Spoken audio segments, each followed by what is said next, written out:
नमस्कार दोस्तों, स्वागत है आपका अपना ही यूट्यूब चैनल टुडे एग्जाम पर। दोस्तों, जैसा कि आज है आपका 18 अगस्त 2023 और आज जो है ईपीएफओ एसएससी का एग्जाम था। ये सेकेंड शिफ्ट की एग्जाम है जो आपका 4:30 बजे ओवर होती है। तो सेकेंड शिफ्ट की भी एग्जाम समाप्त हो गई है। सेकेंड शिफ्ट के एग्जाम में जीके जीएस के सेक्शन और करंट अफेयर के सेक्शन से जो भी प्रश्न पूछे गए सभी प्रश्नों को लेकर के आ गया हूँ। दोस्तों, जैसा कि आप जानते हैं, मैं आपको 100% ओरिजिनल प्रश्नों के साथ साथ important fact to fact extra fact दूंगा जो आने वाले सभी एग्जाम के लिए काफ़ी ही लाभदायक सिद्ध होगी। और मैं यूं कहूं कि जो बच्चे मेरे से एनालिसिस में जुड़े हुए थे उनको कोई भी दिक्कत का सामना इस एग्जाम के अंदर नहीं करना पड़ रहा है, तो ये कोई गलत नहीं होगी। चलिए शुरू करते हैं आज का ये वीडियो। देखिए क्या क्या प्रश्न पूछा गया था।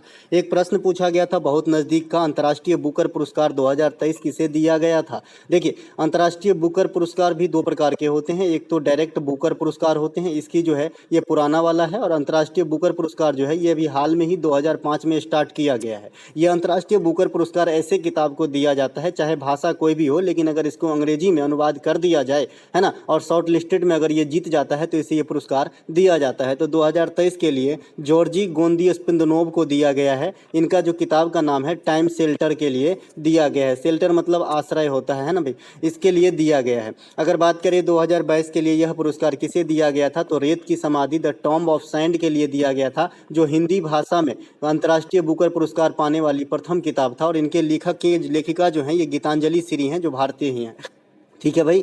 इसके अलावा अंतर्राष्ट्रीय बुकर पुरस्कार की शुरुआत कब हुई थी, तो 2005 ईस्वी में हुई थी। बात करें 2022 के लिए बुकर पुरस्कार किसे दिया गया है, तो करुणा सेहान तिलका को दिया गया है, जिनके किताब का नाम है the seven moon of Maali Almeida. The seven moon of Maali Almeida इस प्रकार का जो है एक किताब का नाम है। इनके लेखक है करुणा सेहान तिलका, और ये तिलका बाबा कहाँ का है, तो ये श्रीलंका का है। ये पिछले साल वाला जो है बुकर प्राइज के विजेता रहे थे इनके किताब। ठीक है, तो यहाँ पे अंतर्राष्ट्रीय 22 वाला पूछे तो रेत की समाधि गीतांजलि श्री। 23 वाला ये क्वेश्चन का आधार है। बुकर पुरस्कार की अंतर्राष्ट्रीय वाली शुरुआत कब हुई, तो 2005 में। और जो मेन वाली बुकर पुरस्कार है वो 2022 में किसको दिया गया, तो करुणा सेहान तिलका को दिया गया। इसके अलावा अंतर्राष्ट्रीय बुकर पुरस्कार 2023 के लिए 13 बुक को जो है शॉर्ट लिस्टेड किया गया था, है ना। इसमें एक भारतीय मूल के पुस्तक भी गए थे, हालांकि नहीं जीत पाया। ये लेखक का नाम है पेरुमल मारुगन। पेरुमल मारुगन जो है ये तमिल लेखक हैं। इनके किताब का नाम पैर है, PYRE, है ना। इसे शॉर्ट लिस्टेड किया गया था, लेकिन इसे जीत नहीं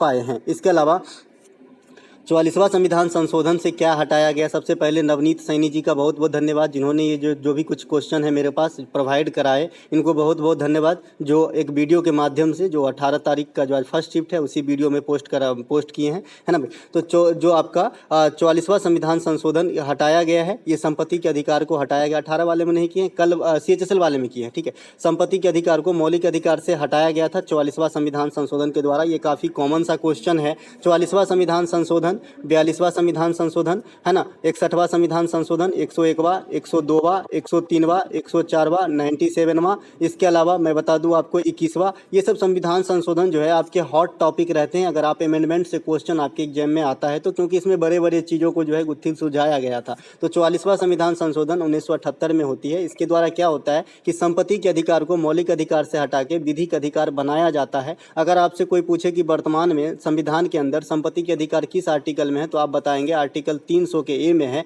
जहां किस प्रकार के आर्टिकल की गारंटी देती है, तो ये आपका विधिक अधिकार या कानून अधिकार के रूप में वर्णित है। तब से लेकर आज तक मौलिक अधिकार की संख्या 7 से घट के 6 हो गया है। मौलिक अधिकार अमेरिका के संविधान से लिया गया है, जो वर्तमान में 6 है, जिसे भाग 3 में रखा गया है और अनुच्छेद 12 से लेकर 35 तक के बीच में कवर करती है। अगर आपसे कोई पूछे कि मौलिक अधिकार और DPSP में क्या फर्क है, तो आपको बताना है कि DPSP नॉट चेंजेबल है, कभी भी चेंज नहीं होती है, लेकिन मौलिक अधिकार जो है ये विषम परिस्थिति में आपसे कम या ज़्यादा किया जा सकता है, यानी ये चेंजेबल है। इसके अलावा आर्टिकल 14 से 18 जो है राइट टू इक्वलिटी है, समानता का अधिकार इसके बीच में वर्णित है, जिसमें 14 में समता का अधिकार है, 15 में जाति धर्म लिंग भेद व आधार पर निषेध है, 16 में अवसरों की समानता है, 17 में छुआछूत का अंत है और 18 में उपाधियों का अंत है। इसके अलावा 19 से 22 जो है आपका प्रेस की स्वतंत्रता भी कहिए या फिर स्वतंत्रता का अधिकार कहिए, जिसमें 19 में जो है आपके 6 पार्ट दिए गए हैं, जिसमें आप इंडिया में कहीं भी घूम सकते हैं, कहीं भी घर ले सकते हैं, कहीं भी शांतिपूर्ण ढंग से बैठक कर सकते हैं, बाक एवं संपत्ति का अधिकार दिया गया है। इसके अलावा सहकारी संगठन बनाने का अधिकार जो है ये आर्टिकल 19 में दिया गया है।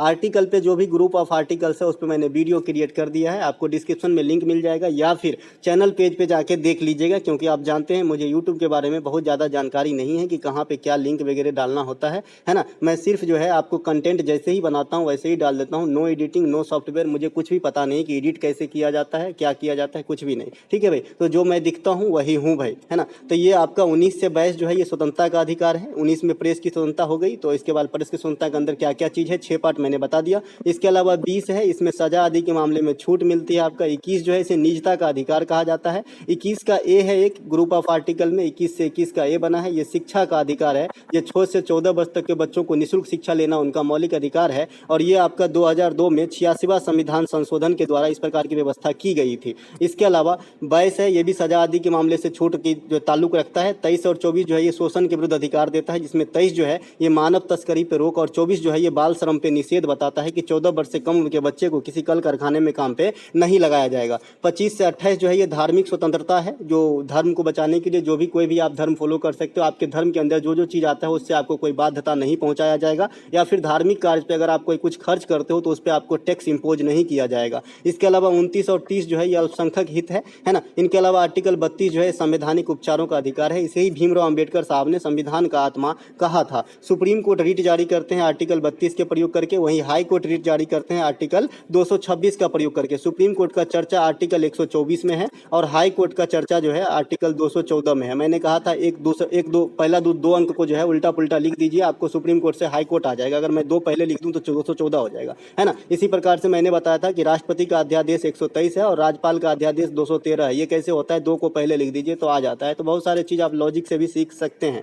इसके अलावा फीफा वर्ल्ड कप 2022 के विजेता कौन है, कौन सा बच्चा मेरा क्वेश्चन छोड़ेगा, जहां पे छोड़ेगा मैं बता दूंगा कि ये नहीं बताया हूं, ठीक है। फीफा वर्ल्ड कप 2022 के विजेता कौन है, तो ये अर्जेंटीना है। फीफा वर्ल्ड कप 2022 जो है कतर में कराया गया था, जहां पे विजेता अर्जेंटीना और उप विजेता कौन रहे थे, तो फ्रांस रहे थे। अगर आपको पूछे कि 2018 में फीफा के विजेता कौन रहे थे, तो फ्रांस ही रहे थे, ठीक है। 2018 में फ्रांस रहे थे और 2022 में रनर अप रहे थे, ठीक है। इसके अलावा फीफा वर्ल्ड कप में जो 3 जो बड़े बड़े पुरस्कार होते हैं किसे दिया गया है, तो गोल्डन बॉल आपको लियोनल मेसी को दिया गया है, गोल्डन बूट किलियन एम्बाप्पे को दिया गया है, और गोल्डन ग्लव्स के अवार्ड जो है मिलियानो मार्टिनेज को दिया गया है। जैसे आपने आईपीएल में भी आपको याद रखना है ऑरेंज कैप और पर्पल कैप, तो ऑरेंज कैप शुभमन गिल को दिया गया है और पर्पल कैप मोहम्मद शमी को दिया गया है इस बार वाला 2023 वाला, तो ये ध्यान रखना है। इनके अलावा आगामी फीफा वर्ल्ड कप 2026 कहाँ पे होगी, तो अमेरिका, मैक्सिको और कनाडा में संयुक्त रूप से कराई जाएगी। महिला फीफा वर्ल्ड कप अभी बिगिन है ये 2023 में, तो ये ऑस्ट्रेलिया और न्यूजीलैंड में हो रही है। ये महिलाओं का फुटबॉल का जो है वर्ल्ड कप है। इसके अलावा फीफा की स्थापना कब हुई थी, तो 1904 में हुई थी, इसे 0 कर लीजिएगा। 1904 में हुई थी फीफा की स्थापना, ठीक है। इसे मैं करेक्ट कर दूंगा, 1904 1904 में हुई थी। मुख्यालय इसका ज्यूरिख में है, ठीक है भाई। इसके अलावा एक प्रश्न आपसे पूछा गया है, मलेरिया किससे होती है। देखिए यहाँ पे वाहक का नाम नहीं दिया गया था, वेक्टर का नाम नहीं दिया गया था। ये जो कॉज है ना कि किससे होता है, विषाणु, जीवाणु, कवक, इस प्रकार से दिए गए थे। तो मलेरिया आपका प्लाज्मोडियम नामक परजीवी से होता है, परजीवी से, है ना। पर मलेरिया जो है ये प्लाज्मोडियम नामक परजीवी से होता है, परजीवी का आप अमीबा भी कह देते हो, है ना। तो भाई यहीं से होता है। मलेरिया की खोज कौन किए थे, तो रोनाल्ड रॉस नामक वैज्ञानिक ने किया था मलेरिया का खोज। मलेरिया रोग से तो सभी वाकिफ है भाई, है ना। आम बीमारी है हमारे इंडिया में, तो इसे कोई ज़्यादा सीरियस लेता नहीं, लेकिन है सीरियस बीमारी अगर तो सही से देखा नहीं गया तो।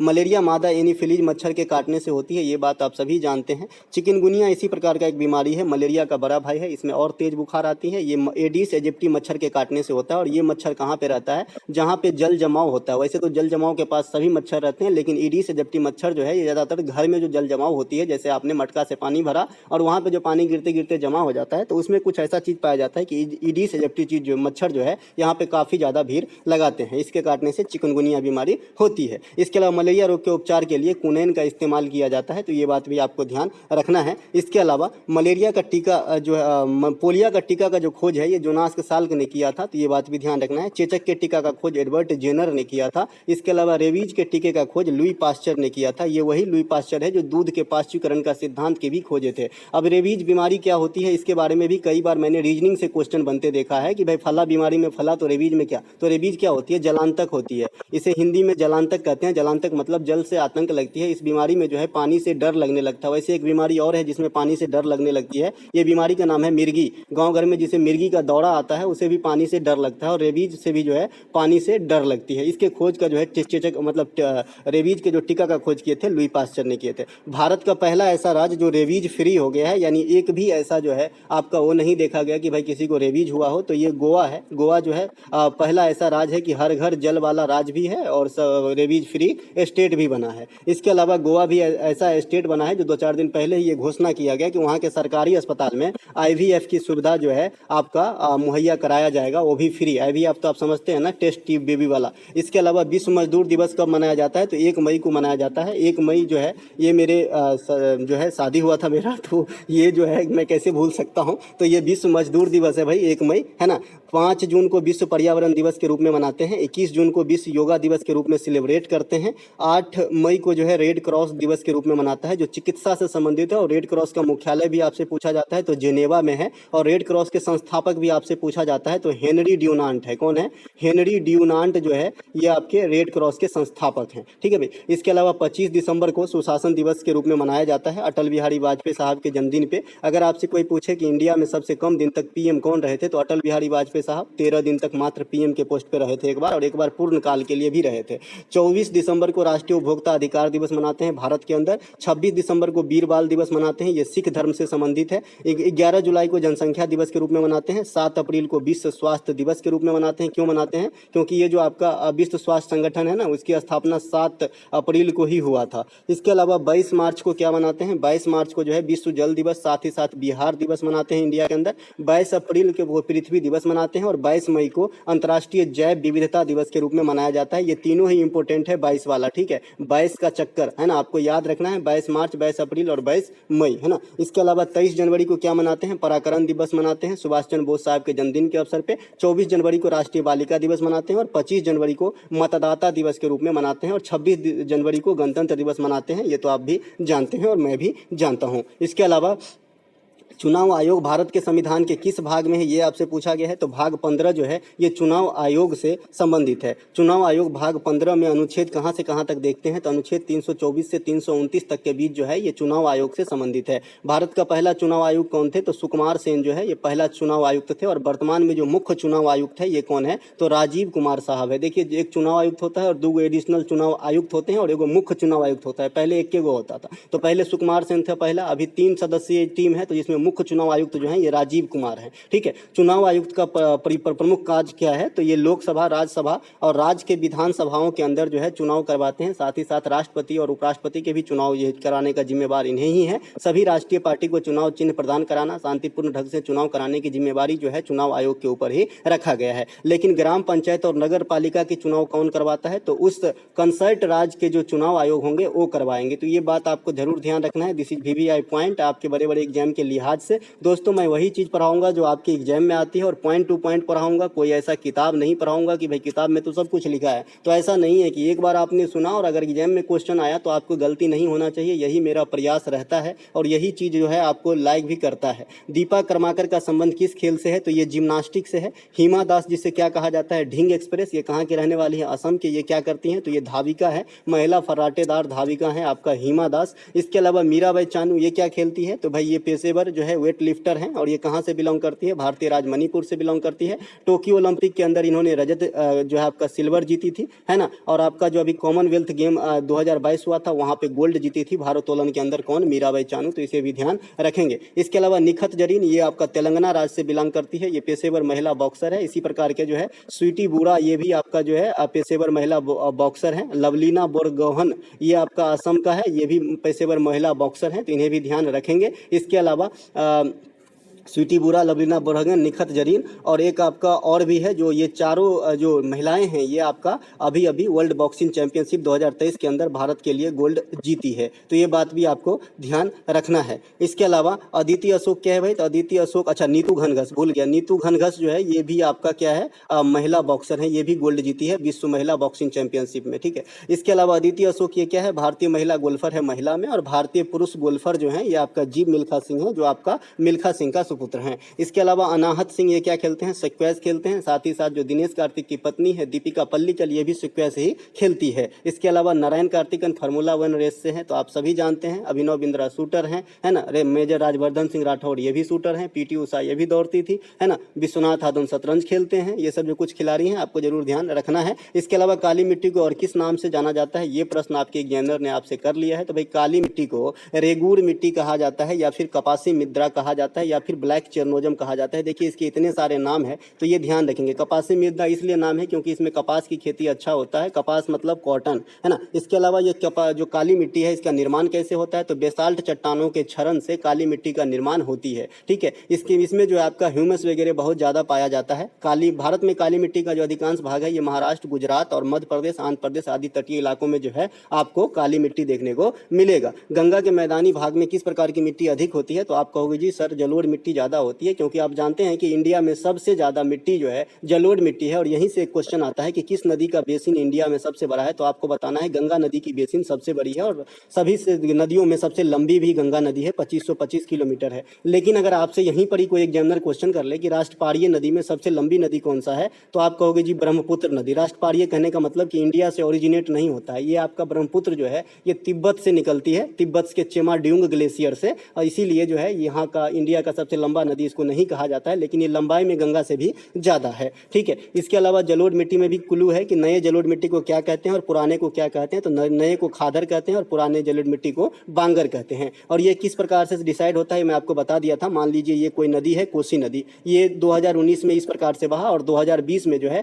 यहाँ से बहना स्टार्ट किया, अपना दिशा मोड़ लिया। तो जो ये वाली पार्ट छूट गया, अब इस साल जो है नया वाली साल में यानी 2020 में यहाँ पे जो मिनरल्स वगैरह बहा के नदी लाता है ये नहीं आया, तो ये पुराना हो गया और ये ओल्ड हो गया, इसे ही खादर कहते हैं। और ये जो नया मिट्टी है, ये नया फ्लो हो रही है वाटर, यहाँ पे जो आपका मिनरल्स वगैरह ला के पार्ट दिया, इसे ओल्ड वाले को बांगर कहते हैं, और ये जो नया पार्ट दिया इसे खादर कहते हैं। तो आप समझ गए खादर बांगर कैसे होता है। तो नदियों के बहाव के कारण ही नाम पड़ जाती है कि जिस क्षेत्र में नदी की जो है मिनरल्स वगैरह जाती है हर साल, उसे क्या कहते हैं, खादर कहते हैं, और जहाँ नहीं जा पाता है उसे बांगर कहते हैं। दुनिया की सबसे बड़ी डेल्टा सुंदरबन डेल्टा में किस प्रकार के वन पाए जाते हैं, तो मैनग्रोव कैसी वन होती है, तो दलदली वाली वन होती है। और सुंदरबन डेल्टा सबसे बड़ी डेल्टा है जो भारत के साथ साथ बांग्लादेश तक फैली हुई है। टोक्यो ओलंपिक में पीवी सिंधु ने कौन सी पदक जीती, ये क्वेश्चन आपसे पूछा गया है। तो कांस्य पदक जीती थी। लगातार 2 ओलंपिक में 2 पदक जीतने वाली, मतलब कौन से खिलाड़ी बनी है लगातार ओलंपिक में पदक जीतने वाली, तो ये आपका पीवी सिंधु ही बनी है। इससे पहले जो 18 में ओलंपिक हुआ था, 16 में हुआ था, ये भी रियो जेनरो में, वहां पर भी जीती थी पदक। और 2020 में भी जो टोक्यो में हुआ है, हालांकि 21 में कराया गया,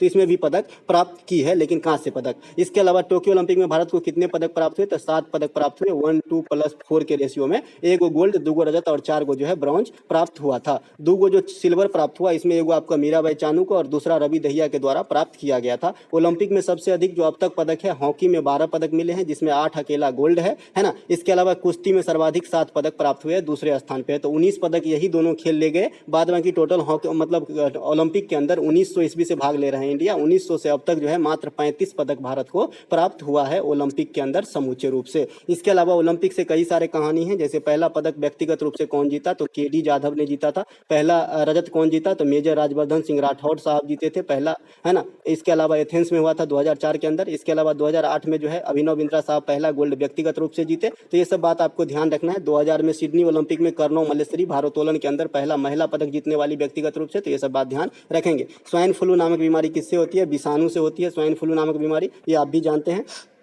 इसके अलावा विषाणु से होने वाली अन्य बीमारी हेपेटाइटिस है, पोलियो है, चेचक है, बर्ड फ्लू है, स्वाइन फ्लू है, कोरोना है, साधारण सर्दी जुकाम है। ये सभी के सभी क्या होती है, विषाणु से होती है। जीवाणु से डिटेनस, डिप्थीरिया, हैजा, ये सब जीवाणु से होने वाली रोग है। एक प्रश्न आपसे पूछ लिया है कि 1 नैनोमीटर में क्या होती है। भाई 1 नैनोमीटर, 1 पिकोमीटर तो आप समझते ही हैं, है ना। तो 1 नैनोमीटर में क्या होगा, 10 के पावर -9 होगा, और 1 पिकोमीटर में 10 के पावर -12 होगा। तो इस प्रकार से जो है आपको ध्यान रखना है। ये भी जो है आपका मतलब फिजिक्स में इस चीज़ का ज़्यादा इस्तेमाल होता है ना। तो ये आपको ध्यान रखना है, थोड़ा सा इसे देख के जाना है जिनका भी बंधु का एग्जाम है। इसके अलावा 105वां संविधान संशोधन किससे संबंधित है, ये पूछा गया है। तो 105वां संविधान संशोधन जो है कमजोर वर्ग से संबंधित है ना, मध्य और कमजोर वर्ग से संबंधित है। तो इस प्रकार से इन्हें भी आंसर दे देना है। 101वां जो है ये जीएसटी से है, 102वां जो है ओबीसी से, 103वां ईडब्ल्यूएस से, और 104वां जो है एससी एसटी से संबंधित है। इसके अलावा एक प्रश्न आपसे पूछा गया है कि अमीबा का प्रचलन अंग कौन सा होता है, तो पदाब होता है। यह प्रोटोजोआ संघ के प्राणी है, ये बात भी ध्यान रखना है। विषाणु, जीवाणु और शैवाल ये तीनों थैलोफाइटा समूह में आ जाते हैं,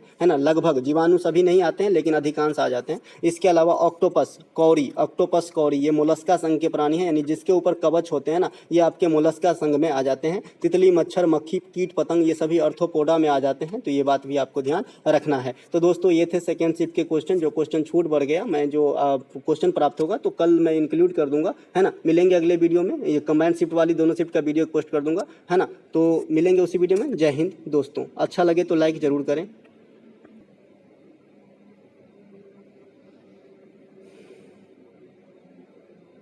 हाँ, ये पीडीएफ आपको हमारे टेलीग्राम चैनल टुडे एग्जाम पे मिल जाएगी बंधु, तो वहीं से आप प्राप्त कर सकते हैं। टुडे एग्जाम आप डायरेक्ट सर्च भी कर सकते हैं या फिर डिस्क्रिप्शन में लिंक भी मिल जाएगी।